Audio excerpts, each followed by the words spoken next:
Okay. Everybody's got things to write with. Let's go over the procurement process in totality.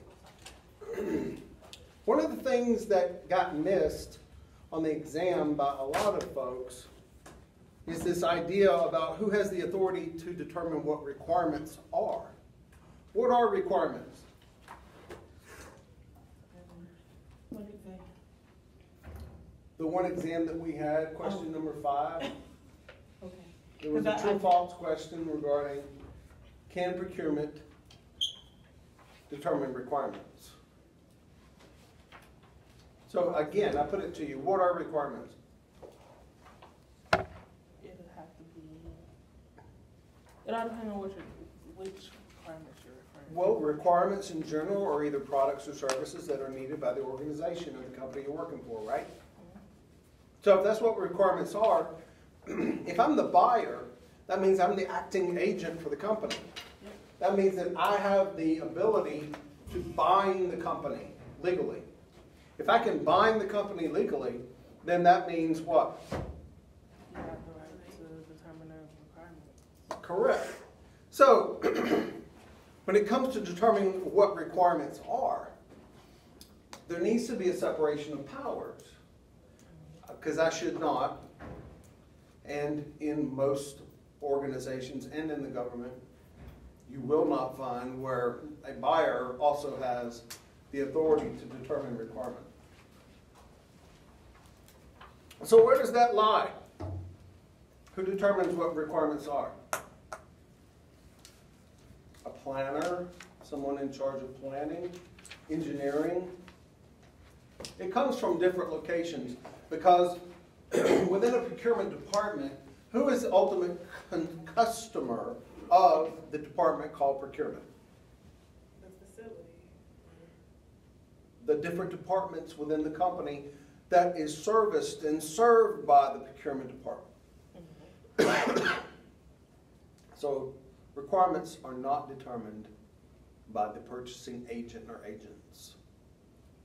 If I was a buyer for a company and I could just write my own PO, I could buy a pickup truck and have it drop shipped direct to my house. Don't even have to come there. You do understand that there is also something called a P card. P card is a purchasing card for low dollar items. The buyer has the discretion based upon what are the needs of the organization, what are the needs of the company that are immediate, and what is the best way in order to ascertain those raw materials or services to fill the need in the right fit, form, and function in order to supply the customer of the purchasing department. Is any of this making any sense to you? I guess what you're basically saying is because the purchaser or the buyer cannot regulate the requirements, because then it would be a conflict of interest? It would be a conflict of interest, and there would be no separation of powers. Right. For example, to have someone in procurement that could also set up new accounts. See, you have to be able to think in two different ways. You have to be able to think ethically, and then you have to know what to watch for that is unethical. So you have to have the ability to think both ways. For example, in one of the companies that I worked for, they had a problem. It was BAE Systems, British Aerospace Engineering. They had a problem with one of the buyers in one of the plants that actually set up a fictitious company because they had the ability to do that, add a new account. Well, then they were able to issue a purchase order to the new account. Well, they're privy to receiving documents. It's very easy to indicate received. That's all you need. An invoice approved by the purchasing agent, a receiving document, excuse me, an accounts payable will trigger a check. So how do you control that? And what do you need to be on the lookout for? Well, in order to be an effective purchasing agent, understand procurement, you need to know these very basic tenets of procurement, because it's going to be applicable to, I don't care what industry you're going to go into. Whenever you get hired on, you're going to be taught their way of doing business. So if you understand this basic model, then you know what things should look like. It'll just be a variant thereof. They're going to probably be using SAP, Oracle, or Microsoft Dynamics AX as their primary ERP system. Not everybody's going to go to work for a big company. Some of the small mom and pop shops are going to use a software package like what?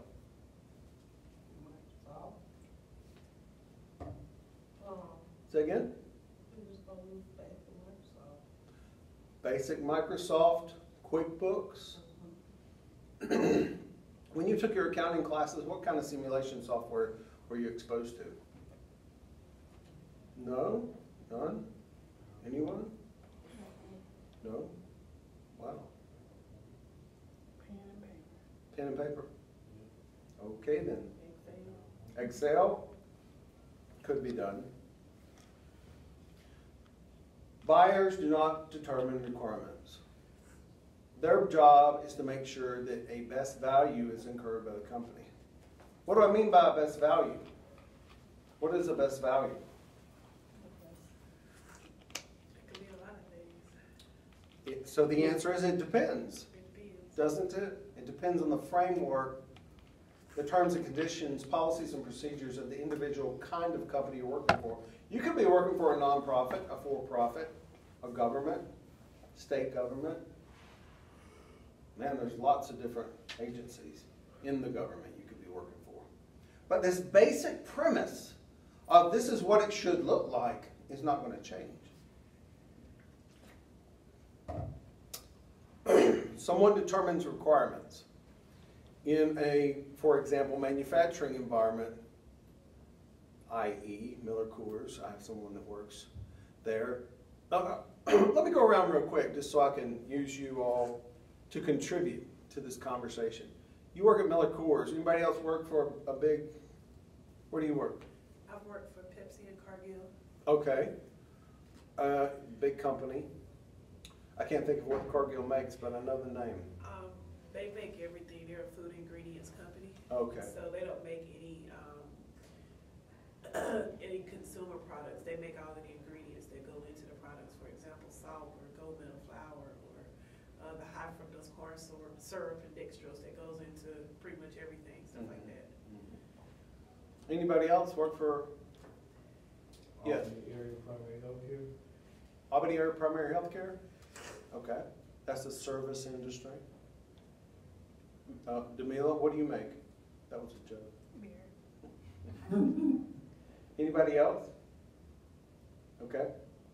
So, in the context of working for a beer manufacturer, do you think demand for beer is a flat line or cyclical demand curve? Definitely cyclical. So, I don't know where we are right now in the Miller Coors demand curve. However, they're constantly coming up with new, different types of fantastic beverages at various levels of alcohol and tastes. And they experiment with them. So, you have two different kind of buying going on. I'm sorry, forgive me, three different types of buying going on. What do you think, based upon what I just said, what are the three kinds of buying that are going on at Miller Coors?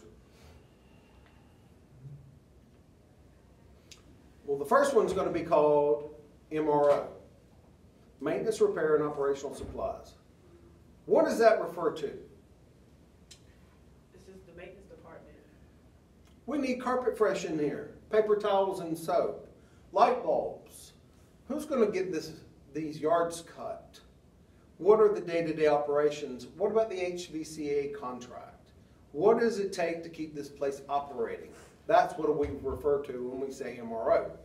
The next one would be what is called a production buyer by commodity.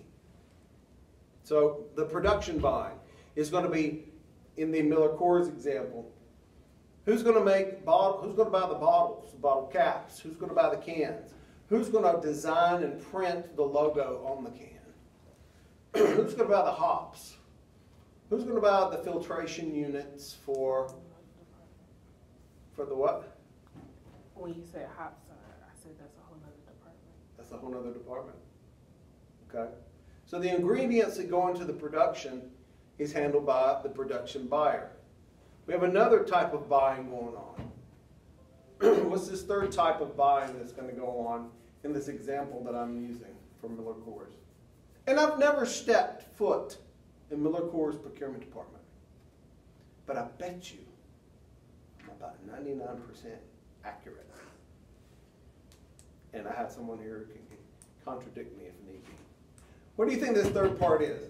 We had MRO, we had production. What's the next one?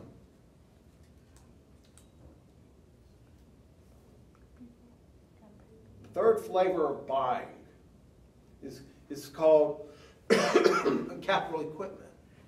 Capital expenditures. If they decide, you know what, we need to expand this warehouse, we need to go ahead and look at that, you know, I'm doing a ROM here, $4 million automated robotic system for forklifts. Okay? The production buyer is not going to do that kind of procurements. That's going to go to the next level, which is going to be the capital expenditures. They require high level of approvals. This kind of a buyer sits in the top level meetings to discuss, well, who's qualified to supply us with a sole source $4 million procurement having to do with robotics. For example, you can't leave ASU and run down to the robotic store forklift company because there isn't one. Are you raising your hand? Oh, no, sir. Okay. So, of the three different types of buyers I'm using in this illustration, you need to understand, number one, that they exist, and number two, that they have different levels of responsibilities. None of these buyers determine requirements.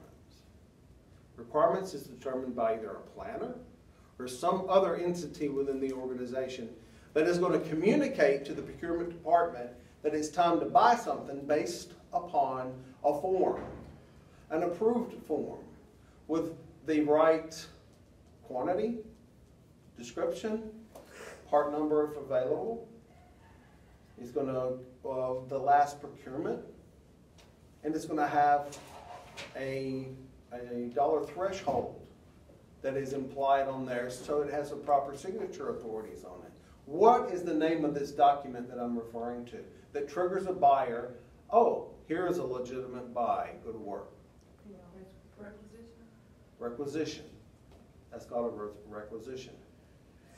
After the requisition comes in, depending upon the size of the organization, that requisition will then be sorted. It's going to be sorted by commodity. A buyer may get anywhere from 10 to 110 requisitions in a given day. Some of those requisitions that come in are going to be for pencils and pens. Some of them is going to be for, we need 4 more truckloads of beer cans. We need, a requisition will come across for a prototype components. A requisition will come across for something having to do with HR. I'm making stuff up here as I go. So as the buyer, you have to take and look at this basket of requisitions, and you got to sort them out. And if within your organization you have individuals that specialize in these commodities, because you do, you have a buyer that will specialize in metals. You have a buyer that will specialize in other types of commodities.